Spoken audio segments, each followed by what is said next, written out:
काम हे पवन करवर करल। एक सांगतो, छत्रपती शिवाजी महाराजांसोबत 10 अंगरक्षक होते आणि त्याच्यामधला एक वीर शूर संभाजी करवर होता आणि त्यांना सुद्धा छत्रपती शिवाजी महाराजांच्या सोबत लढण्याचं काम केलं आणि ते काम हे आता हे पवन करवर करणार आहे। मला तुम्हाला एकच सांगायचं आहे, ज्या पद्धतीने मला ट्रोल करतात ताई, तुम्ही जसं म्हणले का मला धमक्या यायलेत हे यायलेत, मला एक सांगायचंय, तुम्हाला जेवढे आले त्याच्यापेक्षा 10 पटीने मला बी आलेत। पण मी इथून त्या सगळ्या हरामखोराला एकच सांगतो, तेरे लश्कर के मुकाबले अकेला हूं मैं। अरे तेरे लश्कर के मुकाबले अकेला हूं मैं। फैसला मैदान में होगा, मरता कौन है और लढता कौन है। आता खरं शेर जरी मागापुढी झाला असला तरी मजा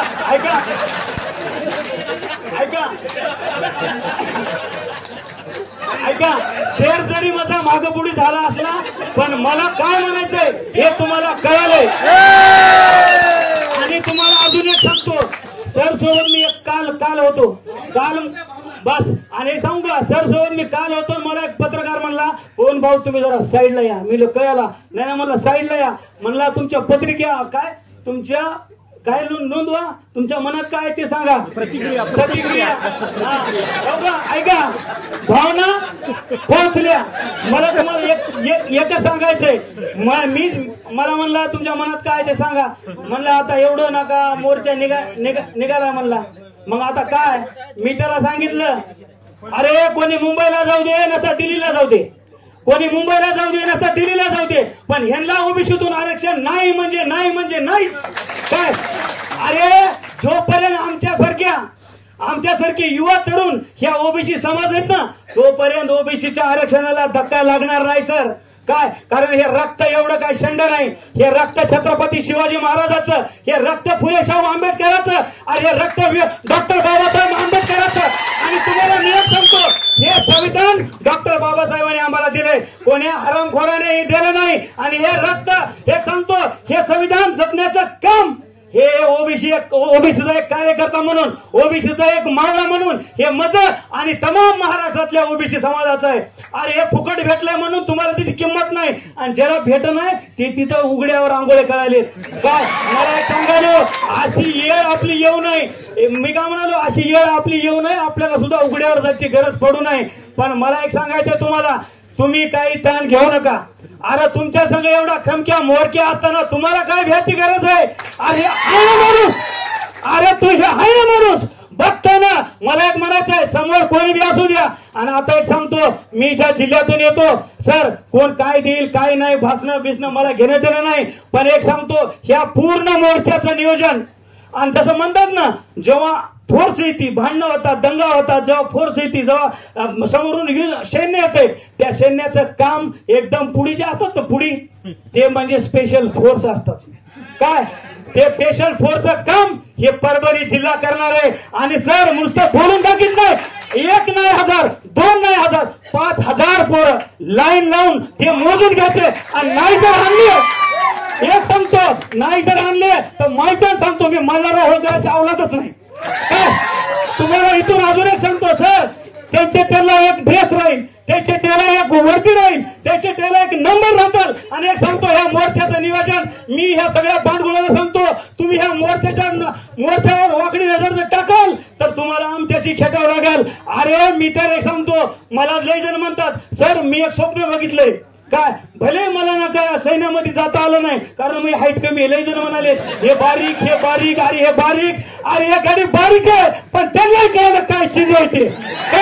अरे मला एक सांगायचंय, गाडी जरी बारीक असला ना सर, तुम्ही टेन्शन घेऊ नका। मी ह्या म्हणतात ना, मला तर असं अंगाला काटा यायला, आता काय ते बोलायचं नाही सर। आता मैदानामध्ये उतरण्याचं काम कराकडे मस्तक दुखाले। सांगा, हे भाषण हे मला बिलकुल पटत नाही। 100 तुम्ही किती भाषण आणा, संविधान सांगा, अरे गेली 2 वर्ष झालं, आपले लक्ष्मण सर एवढं 2 वर्ष झालं संविधान सांगतात, तुम्हाला काय कळलं, तुम्हाला काय कळलं सांगा की, 2 वर्ष झालं मजाक नाही तर पत्रकारा पाठ सगळ्याला पाठ झालं। पण सर म्हणले, पवन संविधान भाषणाचं हेला कळत नसेल तर त्याला त्याच्या चौकात जाऊन त्याला आपण कोण आहेत हे दाखवून द्यावं लागेल। आणि मला सांगायचंय, हे टाकून देण्याचं काम गेवराईमध्ये जाऊन केलंय. अरे ते म्हणले एकटा आला वाघ एकटा आला. अरे हरामखोरांनो मला तुम्हाला एक सांगायचंय, अरे झुंड में तो सुअर होते, अरे झुंड में तो सुअर होते, शेर अकेला आता है. मला तुम्हाला सांगायचंय, अरे तुम्ही कोणाचाही नाद करा, तुम्ही कोणाचाही नाद करा, पण एक सांगतो ओबीसीचा नाद करू नका. गडी एक तर ही जात आमची एक होत नाही, 18 पगड जातीत एक होत नाही, आणि एक जर झाली तर पळताभाग केल्याशिवाय राहत नाही. गडी अरे इतिहास साक्षी आहे, छत्रपती शिवाजी महाराजांना तुम्ही धोका दिला, छत्रपती संभाजी महाराजांना तुम्ही धोका दिला. अरे हे आम्ही त्याच्या पाठीमागे ठार म्हणून राहण्याचं काम केलंय. अरे तुम्ही इतिहास काढून बघा, तुम्ही इतिहास काढून बघा. पळणाऱ्यामध्ये तुमची नाव असताल, अरे पण लढणाऱ्यामध्ये आणि मरणाऱ्यामध्ये त्या ओबीसी समाजाची नाव आहे. अरे मला एक म्हणायचं, आपण इथं किती आहोत याला महत्व नाही, अरे आपण कोण आहोत हे त्याला एकदा दाखवून द्या. अरे मी सांगतो ओबीसीचा माझा एक मावळा त्याच्या 500वर जर नाही भारी पडला तर माहिती सांगतो. आता मी बोलूच नाही काय काय का माझ्या भावना तुमच्यापर्यंत पोहोचल्या की नाही. अरे मला तुम्हाला एक सांगायचंय की आमची ही ओबीसीची जात आहे, एक तर आम्हाला बोला येत नाही. ताई एकतर कसं आहे माहितीये का, आम्हाला बोला येत नाही, आणि आमचं कुठंतरी बोलायला गेलं की ह्या प्रस्थापिताच्या तुम्हाला भावना पोहोचल्या का? ऐका कसा विषय माहितीये का, ह्या प्रस्थापिताला कसं झालंय की कोणीतरी पोरग, अरे माझे वय आता मी माझ्या वैयक्तिक वर आलो तर मला असं गैवरून येते, मी माझ्या आई वडिलाला एकटा आहे. हे कसं म्हणलं, इथे एक माझा भाऊ आलता म्हणला मी मोर्चामध्ये होतो आणि माझं लग्न झालं आणि मी थांबलो. खरं सांगू का, अरे वागा तू लग्न केलास, तू थांबलास, पण ह्या मोर्चासाठी आणि ह्या इथल्या ह्या होणाऱ्या युद्धासाठी हे पवनकरवर अजीवन असाच मरल. पण माहिती सांगतो हेला ओबीसी मध्ये आरक्षण भेटू देणार नाही. आणि एक सांगतो ह्या लढ्यामध्ये जर पहिला जर बळी कोणाचा गेला ना तर हे पवनकरवरचा जाईल. माहिती सांगतो 1 इंच सुद्धा मागे हटणार नाही, 1 इंच सुद्धा.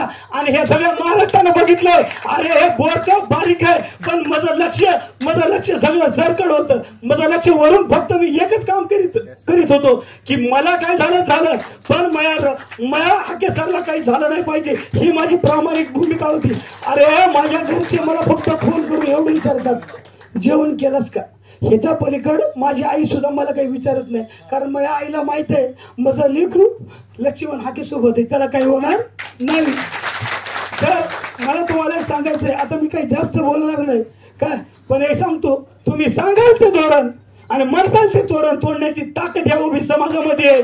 आणि मला तुम्हाला एक सांगायचंय, तुम्ही उगा आता येडा गाबाळ्यावानी कोणाला विचारत बसू नका. आता डायरेक्ट आम्हाला मैदानामध्ये उतरू द्या, जे होईल ते होईल. रक्ताचा पाठ जरी व्हायला तरी हे ओबीसी समाज मागे हटणार नाही. तुम्ही कोणाचाही नाद करा गडे मायच्यान. आणि एक सांगतो, मी जातीनं धनगर आहे, धनगर, आणि हे धनगर कधीच पाठीमागे हटत नाही काय. अरे तुम्ही इतिहास काढून बघा, एक मन आहे आधी लगीन कोंडाण्याचं आणि मग माझ्या रायबाचं, हे माझ्या शूरवीर तानाजी माळुसरेचं वाक्य, आणि त्या छाव्याचा मी बी एक छावा आहे, त्या रक्ताचा मी बी एक वारस आहे. म्हणून तुम्हाला एक सांगतो, तुम्ही 18 पगड जाती जरी असताल तर तुमचा मोठा भाऊ हे धनगर आहे. हे मोठा भाऊ तुमचं ढालीचं काम करील. त्याच्यामुळे तुम्ही जे गाव गाड्याच्या वस्तीमध्ये माझा कोळी माळी सगळी नावं घेणार नाहीत, मी तेवढी नावं घेणार नाही. पण हे सांगतो, हे सगळ्या समाजाला संरक्षण करण्याचं काम एक मोठा भाऊ म्हणून धनगर करील. आणि मला सांगायचंय, मला एक तुम्हाला सांगायचंय पाटील साहेब, तुमच्यावर बोलण्या एवढा पवनकरवर मोठा नक्कीच नाही, पण तुम्हाला कळकळीची विनंती आहे काय की तुम्ही सुद्धा आमच्या गावगाड्यातल्या माझ्या गोरगरीब जनतेचा ओबीसी समाजाचा विचार करावा. तुम्हाला जशी तुमच्या समाजाची काळजी आहे ना, अरे मग आमच्या बी हाके सरला आमच्या समाजाची काळजी नसणार काय. तुम्ही तिथं नाका काजू बदाम खाऊन काय करायचे करायला लोकांना माहित आहे. पण ऐका, मी तसं काही म्हणणार नाही नसतं. अजून ते लगेच मया गोळी घेऊनच, पण त्याला काय माहित आहे हे बाबा हातात जीव घेऊन चाललाय. तर आता खरं बघायला गेलं तर त्याला पवनकरवर काय हे माहितच नाही काय. मला त्याला एक सांगायचंय, तुम्ही काय करा, आता परभणीला जा आणि विचारा पवनकरवर काय. अरे येडे हो, तुमचे डोळे पांढरे होताल एवढं कुटाने करून बसलेला हे गडी आहे काय काय. त्याच्यामुळं मधी काय आणि बाहेर काय मला काही फरक पडत नाही. पण आता मी तुम्हाला एक सांगतो, मी जाता जाता एवढं सांगतो की आपल्या ह्या वाघाला एकटं पडू देऊ नका. कारण हे वाघ जर एकटा पडला ना तर तुमची आमची काही इज्जत राहणार नाही. सर नेहमी सांगतात पवन कसं करायचं, पाटील साहेब कसं करायचं, सगळ्याला विचारतात. आणि मग सर काय म्हणतात, मला काय गरज नाही म्हणले पवन, मी समाजासाठी घरदार सगळं सोडले म्हणले.